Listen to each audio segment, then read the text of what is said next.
West. Whoever wins tonight, who wants it? Who has to go to San Francisco, Cowboys or Buccaneers? That game will be played on Sunday night.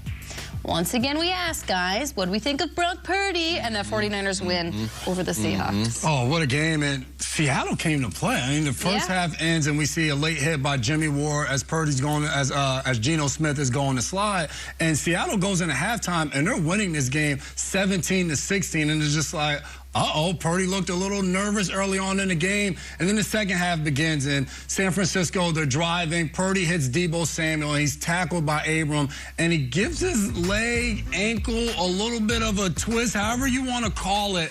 San Francisco was not happy, was not excited, as you see as the play ends. Deebo's fired up. Kyle Shanahan said after the game, this play got him fired up. He was pissed off. George Kittle was like, you just don't want to make Deebo mad. He said, if you make Deebo mad, Trent Williams is his big brother. He's going to get mad. The trickle-down effect. The trickle-down effect. And he's one of the scariest dudes. Kittle said in the NFL, he's one of the scariest dudes on the planet. After this play, the 49ers scored 25 unanswered points. And it was like a moment that just turned them up even more as they went into that game. Maybe a little sluggish, the rookie getting his first playoff action, going against Seattle. They were favored to win this game. But that was the play that kind of turned the tide for Seattle. Couldn't do anything right after that moment. The San Francisco 49ers defense making turnovers.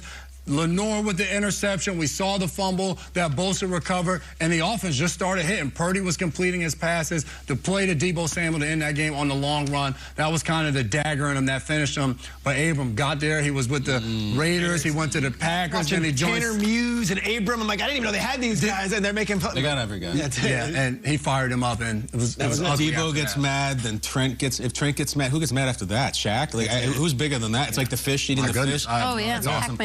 The word is just scary. They're a scary team right now. I feel like the competition committee needs to meet to get together and be like, is this fair that the Niners offense is this good? Like, how are we going to have fair games? Because they had this deal with the Niners where their defense is amazing. The offense is kind of coming together, and that'll work. If their offense is this good, they're not losing. They're just not losing. They look like not only the most impressive team in the NFC. I watched this team yesterday. I'm like, what do the Chiefs have for this team? What do the Bills and Bengals have for this team? They're that awesome. And there's a sort of happy learned how to putt type factor when you start seeing McCaffrey and Deebo go along with that. This is not Bosa. This is not Federico Warner. This is McCaffrey. This is Deebo. This is everything. Ayuk is blocking. It's the full symphony. And everybody keeps waiting, hoping, maybe even praying that Brock Purdy is going to turn into a pumpkin, and it's not happening. He's looking like he's going to turn into a Super Bowl winner. All the stock is gone on the Niners. If it's any available, and it's way too expensive now. That was such a butt whooping in the second half that, look, I like Philly too, and we'll see what happens. That team's awesome. I think they're the scariest team in the entire NFL right now. Put it in big font. And I think Purdy's a strength for the team. Yes. It's not like they're protecting him. Purdy was awesome. The offense was better than the defense yesterday. Offense was better than the defense, and the offense was better here than it was with Jimmy G or Trey Lance. Like, Purdy, we don't have the clip because I didn't ask for it, but Purdy had a play where he's doing the Mahomes, running around, scrambling, throws it, and it's Ayuk on the corner, and he has his toes in. If he catches it, it's the play of the year. Ayuk dropped it, and it's fine, but guess what? Ayuk would make another play the next time. This is how it works. Look at the play to Deebo here. This was the finishing piece. This was the one that eliminated the Seahawks. Watch Ayuk. So the pass goes to Deebo. You get the early block here. Watch Ayuk downfield. It's this guy blocking. They block their butts off. And it's not just Ayuk. It's Kittle. It's Deebo. It's Juszczyk. It's a total team effort. I tried highlighting it earlier in the week with, like, the Shanahan offense. They're so committed to everybody else. When this play's not for Ayuk, it's, okay, I'm giving everything. And I'm going to block for him. Ayuk looked like he was Hines Ward in this play. Yeah. And it's a total team effort. They're all in on this thing. And Purdy is not someone they're protecting. Purdy is someone that they're saying, go, you're a caged bird. Like, let me let you free. Go, fly. And the rest of the team is like, oh, we're going to follow his lead. It's truly an amazing story. I don't want to dismiss the Eagles. I know Eagles fans are like, you're forgetting about the Eagles when you talk about the Giants being the Eagles.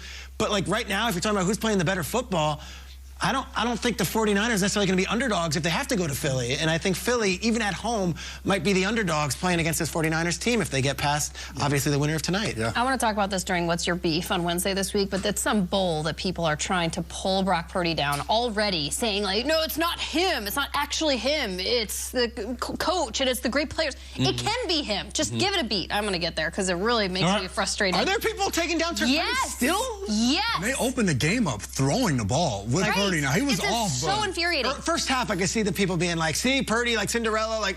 No, I don't think after that game anyone could say... I would certainly hope not, but he does have great players, and I want to talk about one of them. Christian McCaffrey is a great American. Yeah. My God. Great American. He is a great American. It used to be a compliment. I'm fairly certain it still is. He's got this beautiful, brilliant partner, Olivia Culpo, who was hosting the Miss Universe pageant this weekend, simultaneously while Christian McCaffrey was having 100+. She was doing that? Do we have B-roll? I didn't know that. And Miss USA won Miss Universe for the first time since she did it 10 years ago. Oh, my Fun facts all around. Shout out to Olivia Culpo. I know, right? Olivia Culpo, fantastic. But Christian McCaffrey, this man, the knock on him up until this season was what? He got injured. He didn't play entire seasons. He was a fantasy bust. He played every game this season. He's had 6 100+ rushing games, 4 of which, that was his 4th, with just the 49ers. He looked absolutely brilliant. 68 yards just on this block alone, thanks to Brandon Ayuk. My God, up the left side.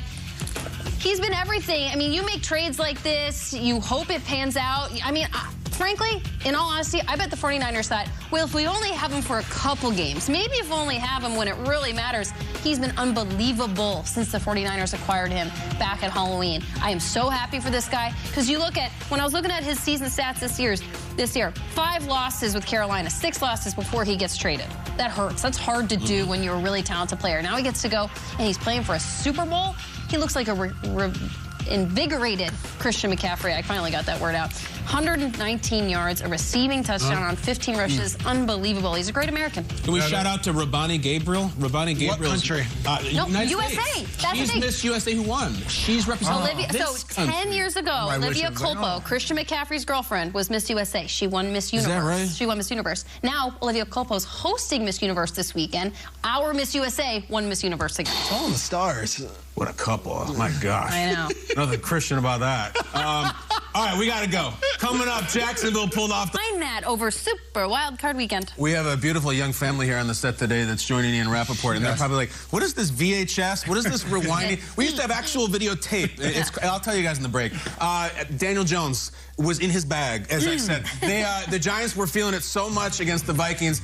These guys went to the Statue of Liberty play. They actually did it. Watch Daniel Jones. He's going to fake the throw, reverse handoff to Breida. I don't care if it was 3 yards or 300. Guys, I'm not going to get through this segment without saying the name Jared Zabransky. Yes. 07 Fiesta Bowl. Ian Johnson. This is a beautiful play. And people are saying, this is how much the Giants respected the Vikings defense. I don't think it was about that. I think they were just about emptying the bag. It was day ball. It was everybody on offense. It looks pretty cool, too, right? Awesome. It's like the most beautiful 3-yard gain you could ever see. Vikings fans in the background just shook, and that would not be the end of the night for them. I like that play, though. Giants win again. Well executed as well. And I'm going to go to Saturday night, Jacksonville Jaguars, 4th and 1. What do? Do you go QB sneak? No, try backs. You put 2 tight ends back there.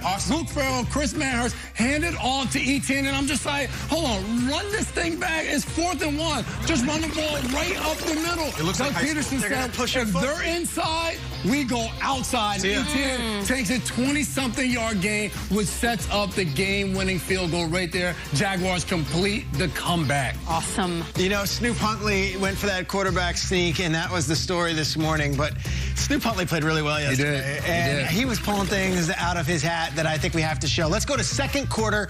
Ravens versus Bengals. 1st and 10. Snoop, we've got a botch snap here. Snoop on the run. Just throw it away. Just throw it away. How about I get a big first down and we move the chains to Oliver? This was how things were going for the Ravens in this game. They were hanging around, and making plays. Look at it again. The snap goes over Snoop's head. He drops it. He still manages. This was a magical play. I said, you got to rewind that. That's going to be huge in the morning. Little did we know they'd come up just a little bit short. You know how you can get, instead of the Louis Vuitton, it's like Vuitton Vuitton? Yes. Yeah, it's like that was kind of what Snoop was last night for the Ravens. It wasn't Louis, but it looked kind of like it. It worked, right? Cheaper, too. Much cheaper. Interesting. Louis Vuitton. I'm pulling a fast one on You Got to Rewind That, because I don't have to rewind it on mine. Mine went so so many times over that I can just run the same play. Nice. Asante Samuel Jr. had 3 picks in the first 23 minutes of the Jags-Chargers game. At one point, he had more catches than the Jaguars' actual receivers. At that point, 23 minutes into the game, Asante Samuel Jr. and his father, shockingly, are now the 3rd father-son duo in NFL history to have an interception. The two of them do in postseason play. That's great. In postseason play. 3 picks. Pretty cool. Obviously, things didn't go well for the Jaguars. I was considering game ball, but then I was like, you know what? You got to rewind that, but you don't actually have to because it happens so many times over and over crazy. again. What you want to do is you want to fast forward the second half. Well, that's what he wants to do. And they would have lost that game. Exactly, right? Great job, though, Asante. Oh, yeah, exactly. That's a pretty cool father-son duo. All right, coming up, the Vikings lost their first one-possession game of the season, and what a time.